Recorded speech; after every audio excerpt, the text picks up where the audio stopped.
नहीं, वो and time पर नहीं बदले हैं। ये तो बहन जी का एहसान है जो उनको बाहर नहीं किया गया।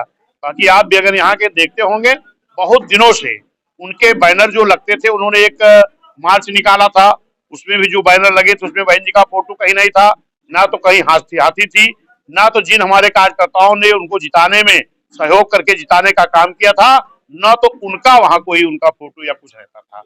तो वो तो पहले से ही बाहर चल रहे थे, क्योंकि अब ये भाई उनका मामला व्यक्तिगत है कि कोई समाजवादी से विधायक हो घर का, तो कोई बसपा से सांसद हो, तो कोई और के भी। मैंने वही चीज अपने लोगों को मैं बोल रहा था, ये बहुजन समाज पार्टी से तैयार किए हुए नेता अगर इस तरह से भ्रमित हो रहे हैं, तो निश्चित है कि यहाँ की जनता उनको जवाब देगी आने वाले चुनाव में, क्योंकि बहुजन समाज पार्टी के सांसद थे, हाथी जीत करके गई थी, और फिर आने वाला चुनाव लोकसभा को होगा।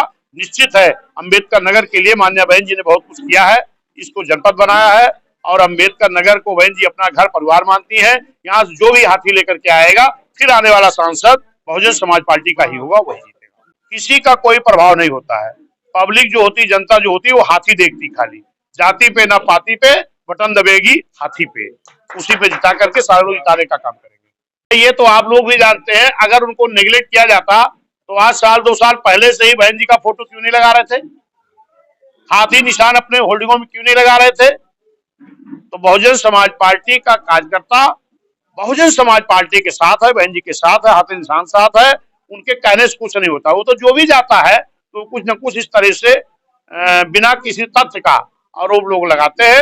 माननीय बहन जी ने कहा है, क्यूट बहन जी ने देखा होगा आज आपका बहन जी का, बहन जी ने कहा है कि जो लोग टिकट कट रहा है, क्या वो अपने मन से सोचे, क्या पब्लिक में जाते थे, क्या पब्लिक का काम करते थे, या बहुजन मूवमेंट विचारधारा से काम करते थे, या जिन कार्यकर्ताओं ने जिताया है क्या उनका कोई काम करते थे। अगर नहीं करते थे, ऐसे लोगों को टिकट नहीं दिया जाएगा, वो बाहर जाए चाहे अंदर रहे।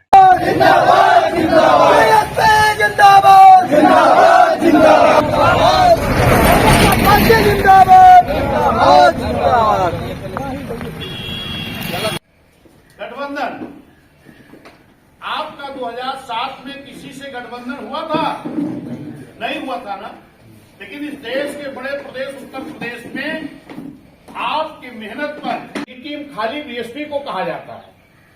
जो नीतीश बाबू पूरे देश में इंडिया गठबंधन बनाने के लिए निकले थे, हर प्रदेश में तमाम, तो आपसे अक्सर ये सवाल होता है, लेकिन माननीय बहन जी ने सारे सवाल को क्लियर किया है।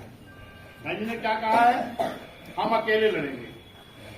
फिर आपसे लोग क्या कहते हैं, देश के बड़े प्रदेश में पूर्ण बहुमत की सरकार बनी थी, माननीय बहन जी मुख्यमंत्री थी, ठीक उसी तर्ज पर 2007 के तर्ज पर फिर हमारे कार्यकर्ताओं का हौसला बुलंद होना चाहिए, और फिर बूथ और गांव विधानसभा स्तर पर लोकसभा